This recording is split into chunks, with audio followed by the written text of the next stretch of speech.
मुग्धा और उसकी सास के बीच पूरा समय सास के किसी ना किसी काम को लेकर मतभेद चलते ही रहते हैं। बहू, ओ बहू, जरा चाय बना दे। मुग्धा चाय लेकर आती है। ये लीजिए, और कुछ चाहिए? अरे नहीं, बस चाय पीने का मन था। जाओ तुम दूसरा काम करो। चाय पीने के थोड़ी देर बाद सास दोबारा मुग्धा को आवाज लगाती है।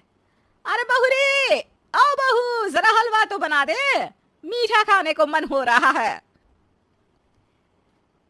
इसी तरह मुग्धा की सास पूरा समय कोई ना कोई काम बताकर उसे रसोई से बाहर तक निकलने नहीं देती। कभी चाय, कभी हलवा, कभी पानी तो कभी दूध, हर समय खाने को चाहिए।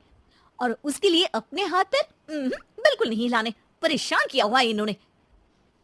सास की जबरदस्ती परेशान करने की आदतों से दुखी मुग्धा एक शाम सचिन के साथ अपने कमरे में बैठी हुई बात कर रही होती है।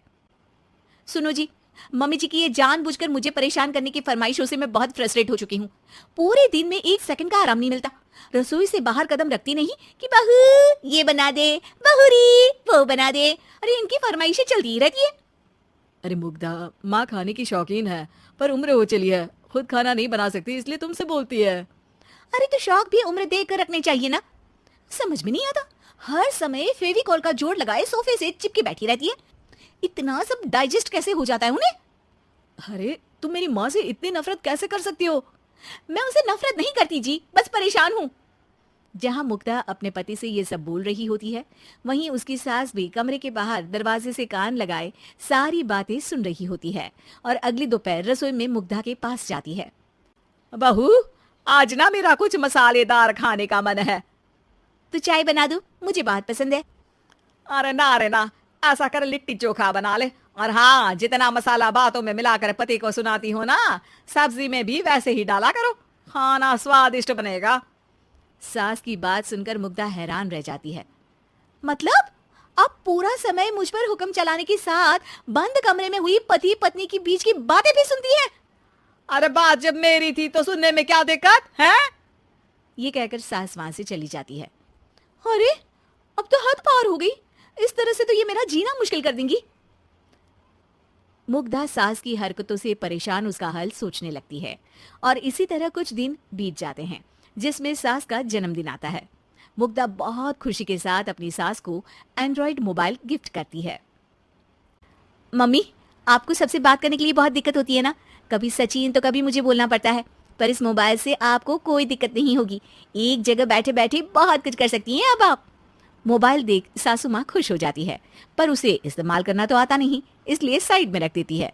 जिसे देख मुग्धा घर का सारा काम छोड़ मोबाइल सेट कर सास को इस्तेमाल करना सिखाने लगती है, जिसके बाद अब सास पूरा समय मोबाइल में ही लगी रहती है। हाय, जब से मम्मी को मोबाइल मिला है मेरी लाइफ में कितनी शांति आई है। अच्छा है, इसी तरह बिजी रहे तो मैं भी सुकून की जिंदगी जी पाऊंगी। अब मुग्धा जब मन करे काम करना, जैसा चाहे वैसा खाना बनाकर खाना, पूरा समय रिलैक्स और खुश रहने लगती है। क्या बात है, आजकल तुम बहुत चहक रही हो। अरे मम्मी जी से छुटकारा जो मिला है, अब ना फरमाइशें ना छुप छुप कर बातें सुनना। अच्छा, तो मोबाइल गिफ्ट करने की ये स्कीम थी।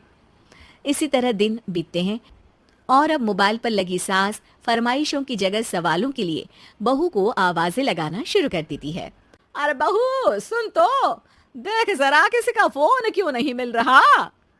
रिचार्ज खत्म हो गया है, पर अभी 4 दिन पहले ही तो मैंने किया था, इतनी जल्दी कैसे खत्म हो गया? अरे मैंने कल तेरी कनाडा वाली मौसी सास से 3 घंटे बात की थी ना। क्या? इतना महंगा तो मोबाइल भी नहीं आया जितना महंगा इसका रिचार्ज पड़ रहा है।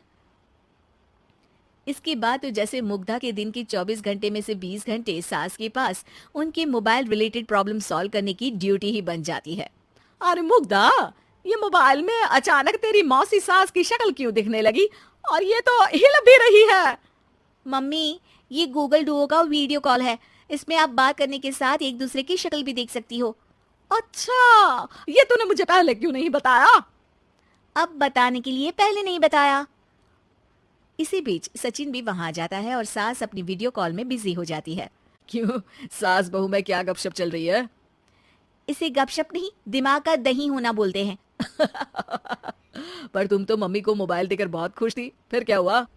हाँ, उसका सुकून भी कुछ ही दिन मिला। अब घर के टंटे खत्म हुए तो मोबाइल की टिंग टिंग शुरू हो गई। देखो भाई, कुछ पाने के लिए कुछ खोना तो पड़ता है। आखिर तुमने मोबाइल अपने फायदे के लिए ही तो दिया है, तो फिर सवालों के जवाब भी देने पड़ेंगे, क्योंकि जब तक उनके हाथ में ये फूंथरू रहेगा, तुम्हारी लाइफ में प्राइवेसी और सुकून रहेंगे। हम्म, कहने का मतलब है अगर इससे प्यार बढ़े तो दाग अच्छे हैं। अरे मुझे पहले दिन से ही पता है मोबाइल किस मकसद से दिया गया है। भूलो मत, इससे पहले मैं बातें ही सुनती थी। सास की ये बात सुनकर मुग्धा शॉक में और सचिन हंसता रह जाता है।